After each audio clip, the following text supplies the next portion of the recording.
ബാംഗ്ലൂരിനടുത്ത് വെച്ച് കെ.എസ്.ആർ.ടി.സിയുടെ ബസ് നിയന്ത്രണം വിട്ട് മറിഞ്ഞതിനെ തുടർന്ന് വളരെ ദാരുണമായ തരത്തിൽ ഡ്രൈവർ മിഥിലേഷ് 31 വയസ്സുള്ള മിഥിലേഷും അതേപോലെ തന്നെ കണ്ടക്ടർ അരുണും 53 വയസ്സ് അവർ മരിച്ചു. ഇപ്പോഴും ചികിത്സയിൽ കഴിയുന്നുണ്ട്. 3 പേര് ചികിത്സയിൽ കഴിയുന്നുണ്ട്.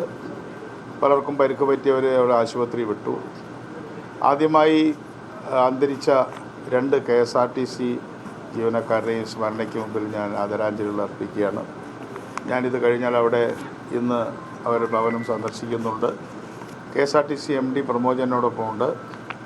അദ്ദേഹം ഇന്നലെ അവിടെ പോയിരുന്നു.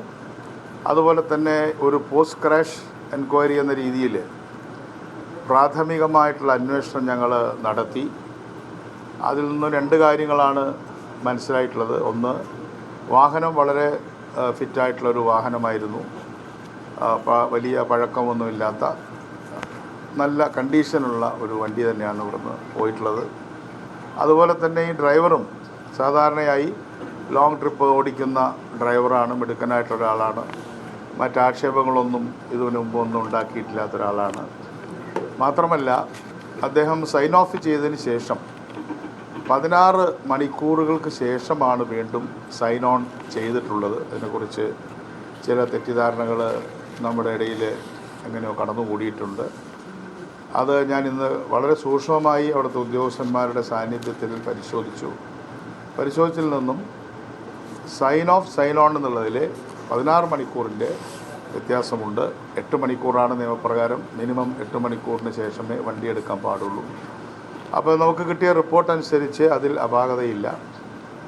പിന്നെ എന്ത് പറയാൻ പറ്റും, ഒരു മനുഷ്യനാണ്. അദ്ദേഹത്തിന് എന്തെങ്കിലും പെട്ടെന്ന് ഉറക്ക ക്ഷീണമോ മറ്റോ ഉണ്ടായി കാണും. എന്തായാലും വളരെ ദാരുണമായിട്ടുള്ളൊരു കാര്യമാണ്.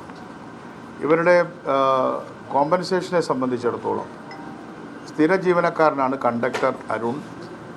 അദ്ദേഹത്തിന് ഏതാണ്ട് 1 കോടി രൂപയിലധികം നമുക്ക് കൊടുക്കാനുള്ള ഒരു പ്രൊവിഷൻ നമുക്കുണ്ട്. ആ പ്രൊവിഷൻ അനുസരിച്ച് അത് കൊടുക്കാനുള്ള നടപടികൾ ആരംഭിച്ചിട്ടുണ്ട്.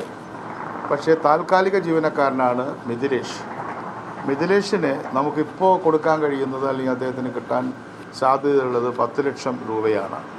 പക്ഷേ അത് വർദ്ധിപ്പിക്കുന്നതിന് വേണ്ടിയിട്ട് നമ്മുടെ എസ് ബി ഐയുമായിട്ട് കണക്റ്റഡാണ് ഈ കോമ്പൻസേഷൻ. അവരുമായിട്ടുള്ള ചർച്ചകൾ ഇതിനകം തന്നെ ഏതാണ്ട് പൂർത്തിയായിട്ടുണ്ട്. ഇന്ന് വൈകുന്നേരം തന്നെ വേണമെങ്കിൽ അത് പറയാൻ കഴിയും, അല്ലെങ്കിൽ നാളെ തിരുവനന്തപുരത്ത് ചെല്ലുമ്പോൾ അത് പറയാൻ കഴിയും.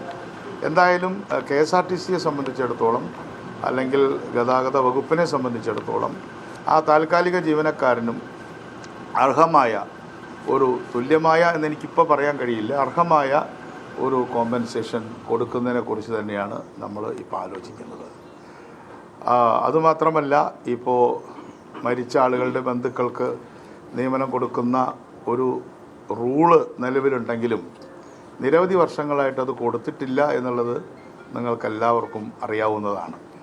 അതിനു വേണ്ടിയിട്ടുള്ള ഫയലുകൾ അതിലിപ്പോൾ ഇവിടെ ജോലി ചെയ്യുന്ന ആശ്രിതരായിട്ടുള്ള ആളുകൾ ഇവിടെ ജോലി ചെയ്യുന്നുണ്ട്. കെ.എസ്.ആർ.ടി.സിയിൽ 115ഓളം ആളുകൾ ജോലി ചെയ്യുന്നുണ്ട്.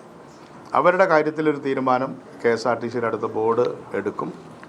പക്ഷേ പുതിയൊരു കാര്യമായിട്ട് പറയാനുള്ളത്, ഒരു പുതിയ കാര്യമല്ല, താൽക്കാലിക ജീവനക്കാർ ജോലിക്കിടയിൽ അപകടത്തിൽ മരിക്കുകയാണ് എങ്കിൽ അവരുടെ ആശ്രിതർക്കും താൽക്കാലികമായ എന്തെങ്കിലും ജോലികൾ കൊടുക്കുന്നതിനെക്കുറിച്ച് കൂടി ഈ ഒരു കാര്യത്തിൽ മാത്രമല്ല, ഈ ഒരു സന്ദർഭത്തിൽ മാത്രമല്ല, പൊതുവിൽ ഒരു താൽക്കാലിക ജീവനക്കാരൻ വണ്ടി ഓടിച്ചുകൊണ്ടിരിക്കുമ്പോഴോ അല്ലെങ്കിൽ വാഹന അപകടത്തിലോ അദ്ദേഹത്തിൻ്റെ തൊഴിൽ ചെയ്തുകൊണ്ടിരിക്കുമ്പോൾ മരിക്കുകയാണെങ്കിൽ അവരുടെ ആശ്രിതർക്കും താൽക്കാലികമായ എന്തെങ്കിലും ഒരു തൊഴിൽ കൊടുക്കുന്നതിനെ കുറിച്ചുകൂടി ഞങ്ങൾ തീരുമാനിക്കണം എന്നൊരു ധാരണയാണ് ഇപ്പോൾ ഇന്ന് കാലത്തെ മീറ്റിങ്ങിൽ ഉരുത്തിരിഞ്ഞ് വന്നിട്ടുള്ളത്.